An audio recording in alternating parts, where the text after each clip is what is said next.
अरे अचला, जल्दी हाथ चला। अभी तक तुझसे चादरें नहीं बदली गई। दोनों कमरे अच्छे से साफ करना। रावी को धूल मिट्टी से बहुत एलर्जी है।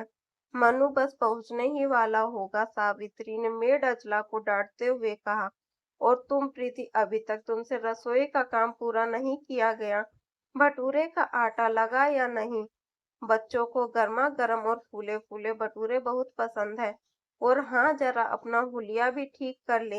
ये घी तेल की दुर्गंध वाला सूट बदल लेना। अजी, सुनते हो? जितने दिन बच्चे रहेंगे दवाइयाँ समय से खाते रहना। खास तौर पर खांसी की। हर समय खाऊं खाऊं करते रहते हो। वो कौन से हमेशा यहाँ रहने वाले हैं? मुश्किल से 3-4 दिन की बात है। तानिया और मयंक, ध्यान से सुनो। तुम दोनों का कमरा प्रणव और समायरा को दे दिया गया है। अपना सारा सामान मम्मी पापा के कमरे में शिफ्ट तो कर लिया होगा। जितने दिन वो यहाँ रहेंगे, खबरदार कोई उस कमरे में गया तो। और शोर भी मत करना।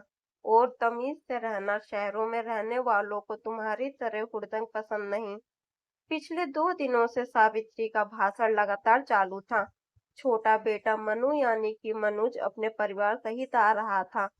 सावित्री के 2 बेटे थे, अनुज और मनोज। दोनों में 10 साल का अंतर था। मनु के पिता राघव वहीं कस्बे के सरकारी स्कूल में अध्यापक थे। ठीक ठाक सा पुश्तैनी घर था। पढ़ाई में अनुज काफी अच्छा था, अच्छे अंकों से 12वीं पास की। लेकिन शहर में भेजकर पढ़ाने की हिम्मत नहीं थी राघव जी की, तो उसे काम पर लगा दिया। पहले तो वो किसी और की स्टेशनरी की दुकान पर लग गया। फिर धीरे धीरे जब काम सीख गया तो राघव जी ने अपनी बचत और फंड वगैरह निकालकर उसे अपनी दुकान खुलवा दी। इसी बीच उसकी शादी और 2 बच्चे भी हो गए। मनोज की अच्छी किस्मत की घर के हालात ठीक हो गए, तो उसे 10वीं के बाद ही शहर जाकर पढ़ने का मौका मिल गया। पढ़ाई में तेज था, इंजीनियरिंग में दाखिला मिल गया और सरकारी नौकरी भी मिल गई। और वहीं पर ही किसी दोस्त की जानकारी से रावी से रिश्ता हो गया। रावी भी नौकरी करती थी और उसी शहर में उसके मायके थे। काफी अच्छे घर की नक्चरी लड़की थी। मनोज का कस्बा एक बड़े गांव के समान था। पहले तो रावी राजी नहीं थी वहां शादी के लिए, लेकिन घर वालों को और उसे भी मनोज पसंद था। अच्छी सरकारी नौकरी, आवास, गाड़ी, नौकर चाकर सब देखते हुए उसने हाँ कर दी। वैसे भी उसे कहाँ वहां जाकर रहना था। शादी भी शहर में ही हुई। अब तो 10 साल हो चुके थे। साल में एक बार ही मनोज परिवार सहित 2-4 दिन के लिए आता। सावित्री उनके स्वागत के लिए घर सिर पर उठा लेती। राघव ने कई बार समझाने की कोशिश की, लेकिन सावित्री को ममता के आगे कुछ ना सूझता। प्रीति और अनुज दिन रात उनकी सेवा करते, लेकिन कहते हैं ना, घर की मुर्गी दाल बराबर। उसे तो जैसे मनु की ही रट लगी रहती। कुल 2-3 बार वहां गई थी, हमेशा उनके ठाट बाट का गुणगान करती। मनु और रावी तो व्यस्त रहते, बच्चे भी पढ़ाई में मस्त। 5-7 मिनट के लिए ही नाश्ते पर मिल पाते।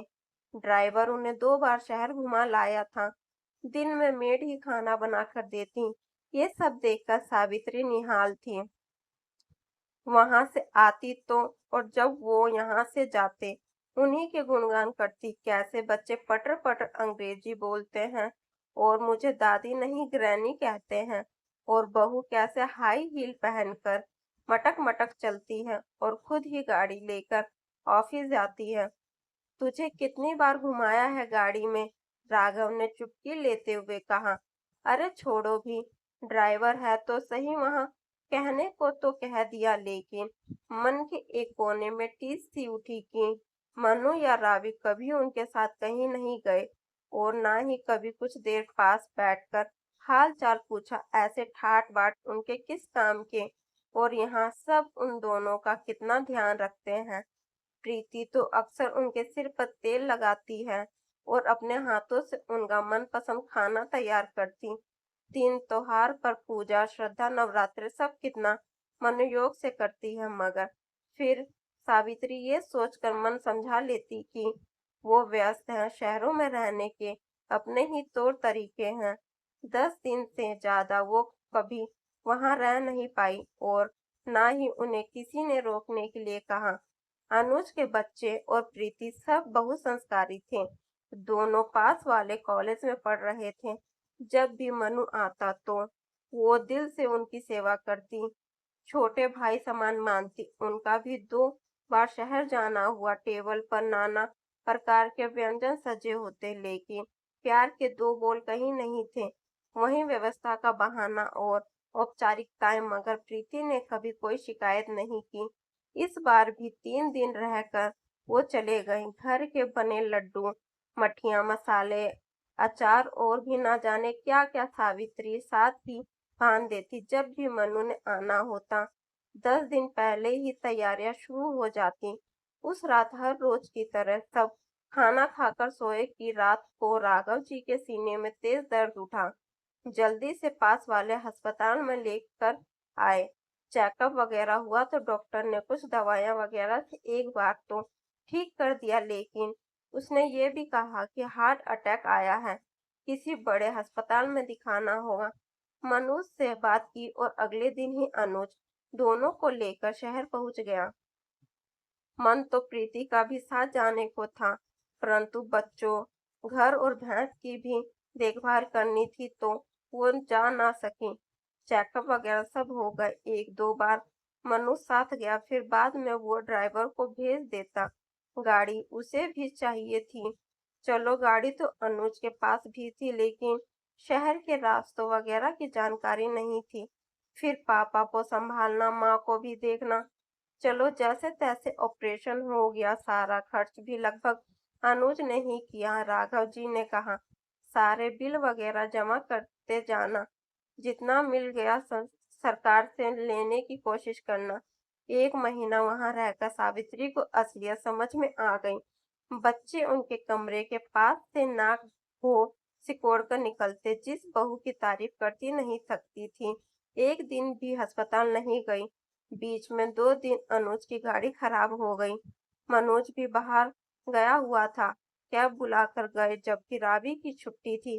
कह दिया सिर दर्द हो रहा है। कई बार मेड के ना आने पर खाना बाहर से ही मंगवा लिया जाता, लेकिन सावित्री क्या करती। एक तो उसे बाहर का पसंद नहीं था, दूसरा राघव जी के लिए तो हल्का खाना चाहिए था। वो खुद बनाती। उधर दुकान भी नौकरों के हवाले थी। कभी कभी प्रीति चक्कर लगा आता तो दिन पहले प्रीति की भाभी घर पर आई तो वो उसे छोड़कर शहर आ गई।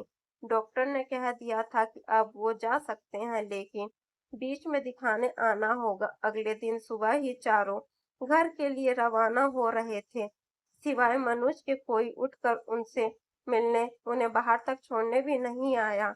सावित्री की आंखें खुल चुकी थी। अब उसे सम्मान की सूखी रोटी का मतलब समझ में आ गया था। वो कई बार सोचती कि शहर जाकर ही रहे। वहां की चकाचौंध से बहुत प्रभावित थी, लेकिन उसके अपने घर में भले ही शहर जितनी सहूलियत नहीं थी, लेकिन सम्मान तो था। घर पहुंचकर उसने तान्या और मयो को जोर से गले लगाया और प्रीति और अनुज को भी दिल से ढेरों दुआएं दी। 2 साल होने के आए, मनोज अकेला ही आया और ना ही सावित्री ने अब पहले जैसा मान अनुहार किया। फिर भी माँ तो माँ ही होती है। सम्मान पर ठेस लगने वाले गहरे जख्म भरने में देर तो लगती ही है।